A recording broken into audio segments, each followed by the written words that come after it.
Now, the Socialist Republic of Victoria is copping plenty of flack over yesterday's budget. Business owners and property investors are going to be forced to cough up $9 billion, supposedly to pay back the money Victoria borrowed during the pandemic.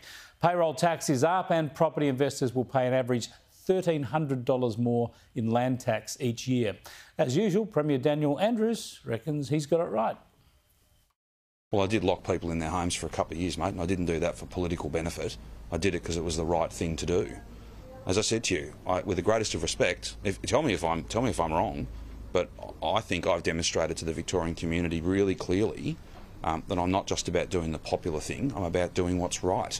And the right thing is to pay that credit card down. Let's bring in Danni Hunter, founder of advisory firm The Hunter Collective. Thanks for joining us, Danny.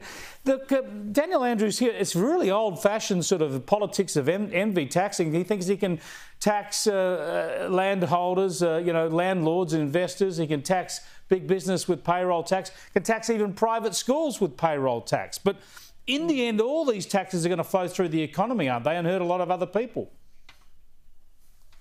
Yeah, that's right. Chris, good evening. Great to be with you tonight. It's a really important night here in Victoria. And what we've seen from the Andrews government over the 9 budgets that they've delivered so far has largely been quite a strong social agenda. We've seen mental health, education, hospitals being the focus and the platforms of their budget agendas. But this year, it's all been about business, landlords and paying down debt, and business and landlords being a big part of the way that they're going to do that.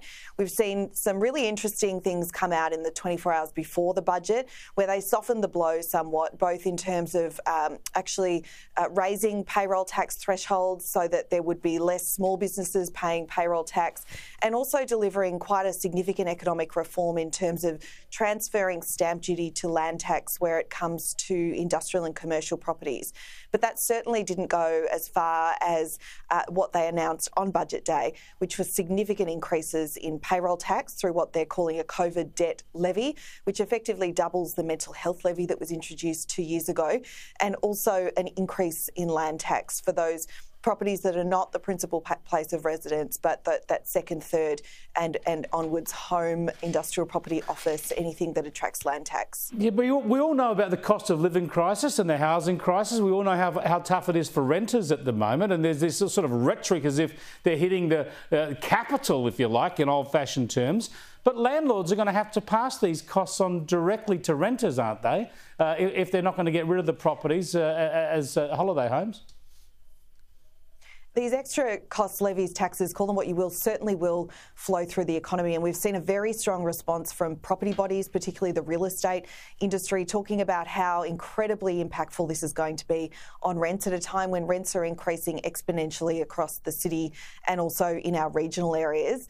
The Treasurer today, interestingly, opened the door to talk about rent caps and caps on the cost of renting a property. Now, that will certainly please those in the community sector who've been advocating for more support around costs of rent, but have infuriated real estate sector members. And also, watching the news today, there's been so much coverage of your truck driver who owns a property or your your person who owns one through their self-managed super fund. Yep. The costs of that land tax increase, they say, are going to be passed through to the rents. They can't avoid it, and it certainly is going to bite those hip pockets. Yeah, it is going to hurt a lot of people. We'll follow that with interest. Thanks so much for joining us, Danny. I appreciate it. Just before we move on to the next topic, I just want to show you this tweet from the Tasmanian Premier, Jeremy Rockcliffe. He says, if you want lower taxes, cheaper power and a state that backs small business, bring your business down from Victoria to Tasmania. So that's going to be fascinating to watch for sure. Other states trying to capitalise on what Daniel Andrews is doing in Victoria. It'll be a worry because we need the Victorian economy flourishing for the rest of the country as well.